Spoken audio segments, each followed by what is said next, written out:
How many of us give half our possessions to the poor? How many of us, if we find out that we have cheated someone, pay him back 4 times over? As a preacher, I regularly try to encourage people to give a paltry 10% of their income back to God, who gave them everything in the first place. Here is Zacchaeus giving 50% of his income to the poor who never gave him anything. It makes it sound as if Zacchaeus is not the richest man in Jericho, but the most righteous man in Jericho. But that's not what the crowds say. They begin to grumble because Jesus has gone to be the guest of one who is a sinner. And Jesus himself at the end of this passage says, the Son of Man came to seek out and to save that which was lost, implying that Zacchaeus is one of the ones he was seeking. Is it possible to be both wealthy and generous and still be a lost sinner in need of salvation? Well, yes, of course. And it's also possible that Zacchaeus was generous precisely because he was a sinner. I don't want to draw any precise parallels here, but I was fascinated by the recent campaign kicked off by Warren Buffett and Bill Gates, who challenged America's other billionaires to give away half their fortune to the poor. Do you think it's possible that people who have fantastic sums of money would feel at least a little bit guilty about it, about having so much when others have so little? Do you think Warren Buffett might sleep a little easier, just as an example, if he gave away half of his $47 billion net worth? Do you think? I don't want to imply that Warren Buffett is a sinner, but I want to make it clear that giving away money, even lots of money, does not make you a saint. It's entirely possible that Zacchaeus was just what the crowd said he was, and if he was, it makes it harder to understand what Jesus says next. Because what he says next is this: today, salvation has come to this house. Salvation. One of the things we Christians believe is that salvation always follows repentance. Always. But if I'm reading this text correctly, Zacchaeus isn't repenting. He isn't saying that from now on he's going to give half his possessions to the poor. He isn't saying that if he cheats anyone in the future, he will pay them back fourfold. He's saying that he already does those things. It doesn't sound like he's repenting. It sounds like he's bragging. And yet the next words out of Jesus' mouth are the words, today, salvation has come to this house, because he too is a son of Abraham.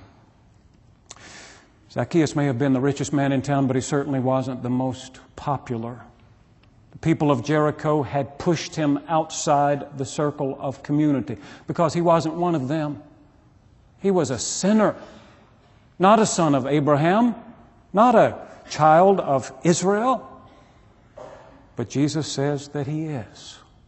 He brings salvation to his house, identifies him as a son of Abraham, pushes him back inside the circle of community. And then he explains to the crowd that this is exactly what he came to do, to seek out and to save the lost. Let's take Jesus at his word for just a moment. He doesn't say that he came to judge and condemn. He doesn't say that he came to hear confession and require repentance. He says that he came to seek and to save. And if that's what he came to do, then this story is a perfect example. He came to seek the lost. And there was Zacchaeus up in that tree. I don't imagine Zacchaeus sitting on the lowest limb of the tree, dangling his feet where Jesus could see them. I think he may have been up there hiding somewhere, if he was the smallest man in Jericho and also the biggest sinner. hiding up there, peeking out from behind the leaves. In his commentary on this passage, South African pastor Peter Wood says, "I can't help wondering if the tree climbing that Luke tells us was to get a better view was not also an attempt at concealment and camouflage. Why would Zacchaeus want to be seen? But Jesus came to seek the lost, and there was nobody in Jericho more lost than Zacchaeus. Jesus sought him, found him up there in the tree, and said, 'Zacchaeus, come down. I have to go to your house today.' Zacchaeus came down, was happy to welcome him, but then the crowd started grumbling, complaining about this sinner named Zacchaeus. He tried to defend himself, but in the end, maybe none of that mattered. Maybe Jesus said salvation has come to this house simply because that's what he came to do, to seek and to save. And maybe it didn't matter, any of it, how much the crowd complained or how righteous Zacchaeus was. Jesus did what he came to do, and nobody was going to stop him. What would it do to our understanding of Jesus if we believed that he saved Zacchaeus on the spot before there was any confession or repentance?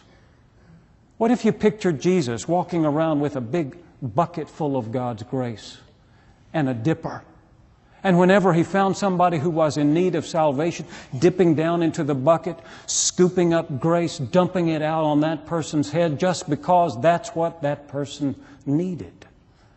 Suppose the ones he went looking for most were the kinds of people you might imagine: drug addicts, prostitutes, tax collectors, billionaires.